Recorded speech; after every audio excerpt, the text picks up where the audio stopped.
투자수첩 말말말 시작하겠습니다. 주요 인사의 말에 어떤 키워드가 있을지 그에 대한 투자 전략의 방향성을 제시를 해드릴 거고요. 제 옆에 조호진 타큐뉴스 대표 나와 계십니다. 인사드릴게요. 어서 오십시오. 예, 안녕하세요. 네, 자 오늘 주요 인사의 말부터 확인해 보도록 하겠습니다. 함께 만나보시죠.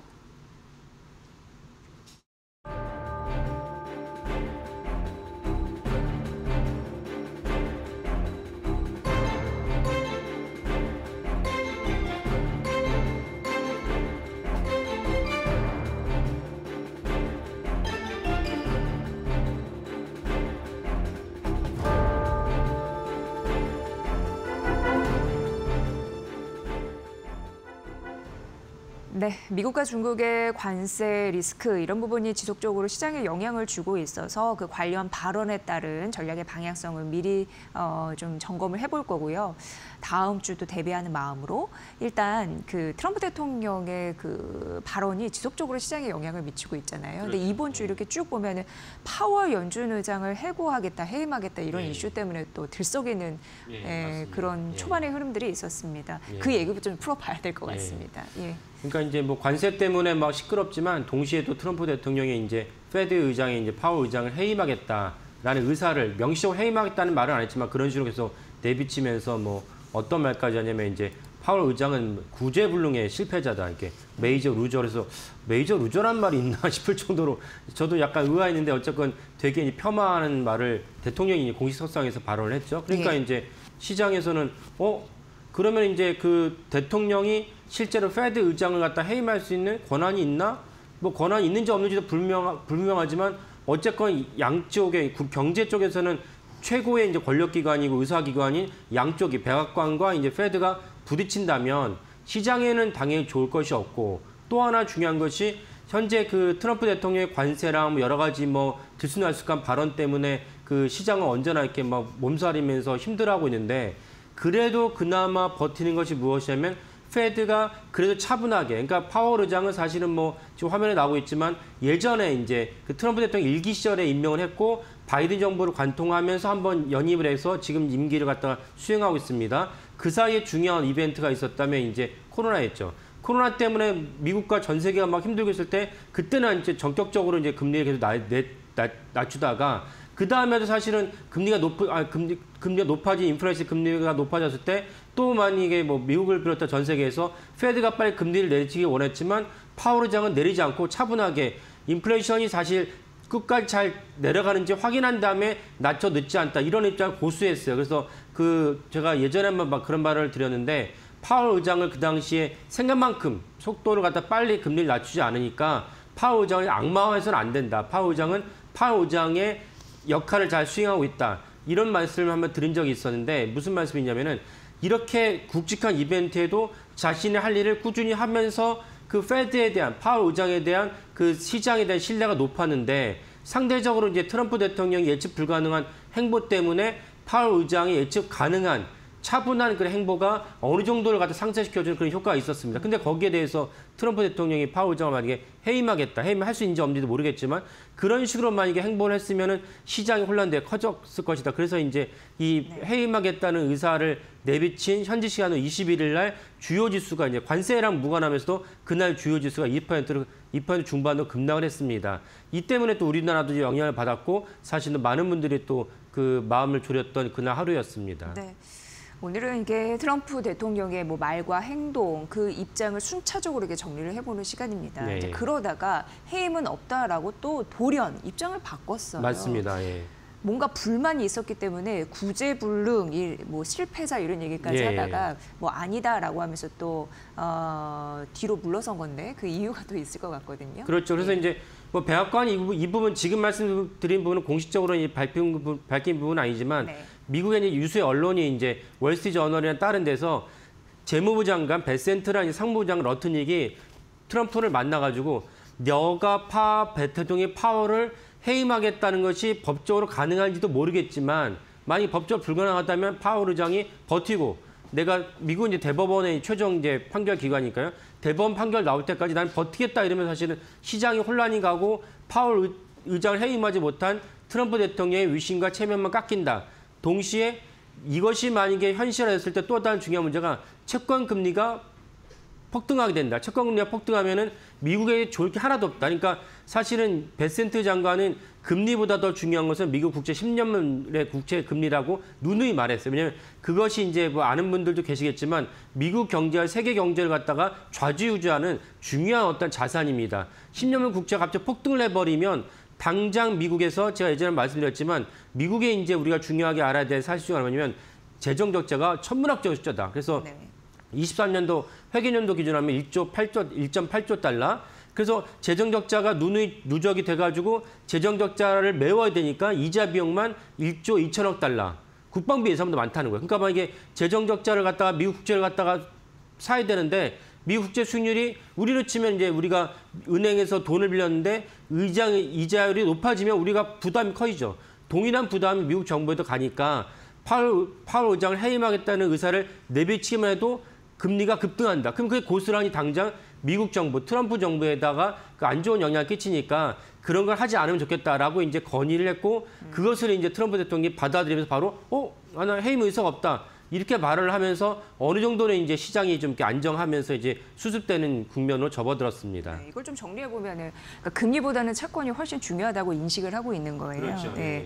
그러니까 왜냐하면 채권이 수익률이 고공행진하면 지금 말씀해 주셨다시피 미국 재정 적자가 어마하게 그렇죠. 크잖아요. 네. 근데 이게 10조 달러란 말이죠. 근데 미국 이자가 증가하면은 이건 더 직격탄을 맞는 거기 때문에 그렇죠. 이런 부분에 예. 대한 불편한 심기를 가지고 있다로 이해를 하시면 될 것 같고요. 또 하나의 입장이 지속적으로 바뀌는 거는 이제 중국과의 관세 예, 협상 맞습니다. 이슈가 아닐까 예. 싶습니다. 145% 관세를 물리겠다라고 얘기한 이후에 예. 상당 부분 이게 낮아질 가능성이 있다라고 트럼프 대통령이 다시 그 다음에 얘기를 예, 했어요. 예, 그 또 의미를 좀 밝혀주시죠. 예. 뭘 의식을 한 걸까요? 그래서 이제 그 다른 또 언론 매체 중요한 것을 하나 말을 했는데 뭐냐면 트럼프 대통령이 지난주에 이제 월마트, 타겟, 홈데포, 그러니까 미국의 주요한 뭐 코스트코는 빠지긴 했지만 미국의 주요한 어떤 유통업체입니다. 그래서 많은 일반 시민들이 그곳에 가서 자신의 필요한 생필품을 사는데 트럼프 대통령이 그 CEO들과 이제 만나면서 이런저런 의견을 교환하다가 그 CEO들인 트럼프 대통령에게 지금 우리가 갖고 있는 재고가 2주밖에 안 남았다. 만약에 중국 관세가 계속 이렇게 지나가게 되면은 중국에서 들어오다 물건이 안 들어오는데 재고가 2주밖에 없으니까 매대에 상품 진열장에 놓을 상품이 없어졌다. 그러면 사실은 미국 국민들 입장에서는 당장 미국 국민들은 뭐 우리나라도 마찬가지하지만 뭐 미국이랑 중국이 어떻게 되고 시진핑을 만나느냐 이런 것보다는 내가 원래 했던 일상을 갖다가 유지할 수 없다면 일상이 깨진다면 그에 따른 충격과 분노가 일 수밖에 없고 그것은 사실은 트럼프 대통령의 지지율 하락으로 연결될 수밖에 없다. 그러니까 유통업체 CEO들이 그 점을 갖다 트럼프 대통령에게 알려줬다는 것입니다. 그러니까 알려주니까 트럼프 대통령이 아니 2주밖에 없다고? 그러면 이제 안 되겠구나. 그래서 당장 내가 이렇게 버틸 수가 없구나. 그래서 트럼프 대통령이 중국에 대해서도 되게 유화적인 반응으로 바뀌었다라고 이제 인식이 생겼고 또 트럼프 대통령이 오늘은 더 훨씬 더 결국 이제 오늘 이제 새벽에 나온 뉴스를 보면 어제보다는 훨씬 더 유화적인 제스처로 바뀌고 있습니다. 이런 것도 결국 트럼프 대통령이 지지율을 갖다 신경 쓰고 있고 팍스뉴스, 그러니까 트럼프 대통령이 사실 주류 언론과 사이가 안 좋죠. 뭐 그냥 우리로 치면 뭐 너 그냥 그 필살데없는 쓰는 것만 쓴다라고 얘기하지만 그래도 트럼프 대통령과 친하고 트럼프 대통령이 우호적인 주요한 언론수 아니라 팍스뉴스인데 팍스뉴스가 트럼프 대통령이 100일, 취임 100일, 벌써 100일이 가까워가고 있습니다. 취임 100일을 맞아가지고 지지율을 조사를 했더니 역대 최저. 그러니까 한 달 전보다도 4%포인트가 낮은 수치를 갖다 보이고 있다는 것입니다. 그러니까 트럼프 대통령 당연히 이걸 신경 쓰고 있거든요. 왜냐하면 당연히 내년에 또 중간 선거가 있고 트럼프 대통령은 사실은 이제 그다음 자기가 또 한 번 이렇게 입후보할 수는 없지만은 공화당이 그리고 또한 트럼프 대통령이 지명한 공화당 인사가 대통령이 당선되어야 왜냐하면 트럼프 대통령에 대한 모든 검찰 기소가 지금 중지된 상태 아닙니까? 그러면 당연히 다음에도 자기에게 우호적인 공화당 인사가 대통령이 되어야지 자기에게 쏠리는 검찰의 칼을 피할 수 있거나 좀 완화시킬 수 있다는 것을 인지하고 있기 때문에 지지율이 되게 중요하게 여깁니다. 그래서 팍스뉴스 보도에 따라 트럼프 대통령이 역대 어느 대통령보다 100일째 임기에 되게 지지율이 낮다. 그러니까 이 점을 인지하면서 뭔가 좀 빨리빨리 풀어야겠다라는 생각을 하면서 중국에 대해서 유화적인 이제 발언을 갖다가 일삼고 있다라고 이해하시면 되겠습니다. 맞아요. 그러니까 어떻게 보면은 생존과 직결되어 있는 이슈는 굉장히 민감하게 반응할 수밖에 그렇죠. 없습니다. 예. 말씀해 주셨다시피 취임 이후 100일이 지났는데 표심을 지속적으로 확인해야 되는 과정에서 뭔가 매대가 비우면은 그 상품은 팔리지 않는 거고 그러면 예. 악순환이 좀 이어질 거니까 경제에 이제 경기 침체까지는 아니어도 예. 경기 둔화에 대한 우려감은 갖고 있는 거잖아요. 그렇죠. 그런 부분이 예. 신경 쓰여지지 않았을까라는 생각이 들고 지금 중국 입장에서는요. 그 당시에서 보면 그 당시만 이제 저희가 이제 시간 순차적으로 얘기를 예. 하는 거니까 유화적인 입장이었는데 미국 국채를 팔지는 않았잖아요. 이때 예. 그런 부분으로 봤을 때 아직 전략적인 협상의 카드를 쥐고 뭔가 하려고 하는 의도는 보입니다. 예. 어떻게 그러니까 보세요? 예. 트럼프 대통령이 이제 뭔가 이렇게 좌충우도 예측 불가하다는 것은 사실은 일반적인 범주에서 그 직위에 있는 사람이 내놓을 단어나 언사가 아니다. 이런 관점에서 말씀드린 것입니다. 근데 본인은 일관적이에요. 본인은 무엇이 일관적이냐? 그렇게 좌충우돌한 발언을 내놓으면서 결국은 자신이 원하는 바를 달성하겠다는 점에서 일관적인데 미국과 중국의 싸움에서도 트럼프 대통령이 엄청난 발언을 쏟아냈죠. 그러니까 중국도 맞받아치면서 당장이라도 뭐 큰일이 날 것처럼 했지만 실질적으로는 중국이 그런 식으로 트럼프 대통령의 강공 정책에서 자신들이 반발한다면 단순한 말이 아니라 액션을 했다면 어떤 것이 가장 비장의 카드냐? 중국이 세계 최대의 미국 국채 보유 국가인데 국채를 갖다 시장 내놓으면 돼요. 그럼 아까 말씀드린 대로 시장을 내놓으면은 그러면 이제 그 10년물 국채 가격이 올라가니까 트럼프 대통령 미국에는 당장 치명타인데도 불구하고 이 사안이 지난 지 꽤 됐음에도 불구하고 중국이 갖고 있는 미국 국채를 갖다가 시장에 내놓지 않는 것 같다. 유의미한 어떤 변화가 없다는 것이 지금 알려졌습니다. 그러니까 사실 시진핑 정부도 시진핑 당국도 트럼프 대통령한테 이런 식으로 우리가 강경보도 갔을 때 우리에게 얻을 것이 없다는 것을 인지하고 있고 또 그만큼 중국도 사실 난처한 상황입니다.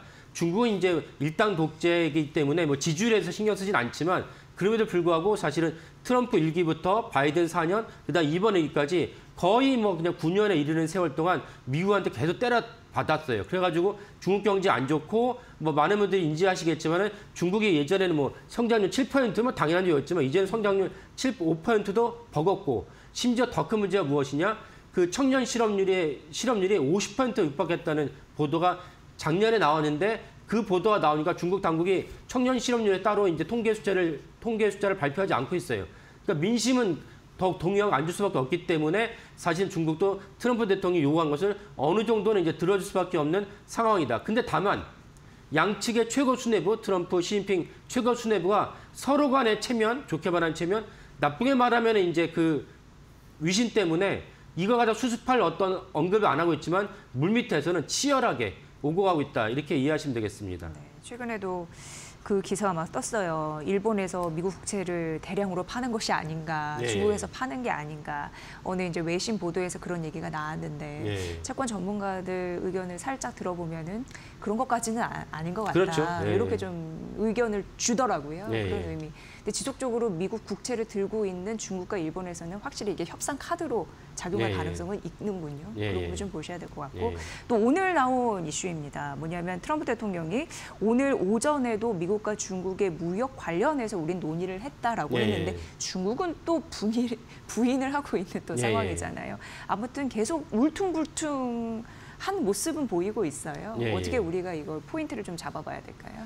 그래서 트럼프 대통령께서 협상이 있다고 그러는데 베센드 협상이 없다고 그러고 그렇게 뭐 장관이 이렇게 얘기했는데 오늘 이제 중앙일보, 우리나라 중앙일보가 이제 보도한 걸 보면 워싱턴 특파원이 중국에 있는 고위 관료가 이 백악관에 들어가는 걸 봤다. 그래서 붙잡고 너 무엇이냐, 직책이 무엇이냐 그러니까 내가 너한테 말해줄 이유가 무엇이냐. 뭐 공산당 독재답죠. 그러니까 물론 자국의 언론이 아니어도 그럴 수 있지만 뭐 중국은 이제 언론이라는 걸 인정하지 않는 국가니까요. 결국 이제 물밑에서는 치열하게 미중 간에 무역 협상이 진행되고 있다는 것은 분명한 사실이라는 것을 인지하시면 되겠고 또 하나 이제 중요한 사실이 이제 아까 이제 그 처음에 서두에서 읽은 그 트럼프 대통령이 뭔가 유화적인 그리고 이제 그런 유화적인 모습이 될 수밖에 없다는 언론 보도가 여기저기서 나오니까 그 미국 상무부 대변인이 너가 만약에 미국이 먼저 제로 베이스에서 관세가 예전 없던 상황을 갖다가 만들어준다면 우리는 기꺼이 협상할 자세가 되어 있다라고 발언을 했어요. 그 말은 무엇이냐면은 사실은 이제 실제로 중국도 그걸 갖다 어느 정도 우리가 협상을 하고 있고 어느 시점에선가는 협상을 갖다가 이제 공론화해서 중국 당국 인민들에게 또 트럼프 대통령이 이제 미국 국민들에게 협상이 어느 정도 진행되고 있다는 걸 갖다가 공론화시킬 필요가 있다는 것을 중국 당국도 인지하고 있다. 그래서 상무부 대변이 이제 그런 식으로 발언을 했다라고 이해하시면 되겠습니다. 그래서 결국은 양측이 모두 손해라는 것을 분명히 인지하고 있기 때문에 울퉁불퉁하지만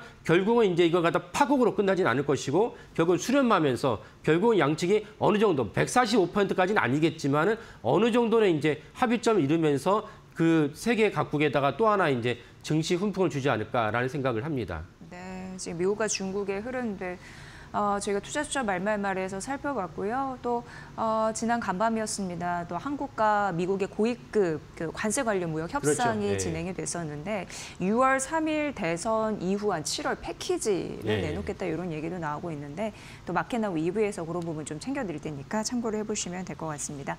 오늘 투자수첩 말말말 조호진 탁교훈 뉴스 대표와 함께 살펴봤습니다. 잘 들었습니다. 네, 감사합니다.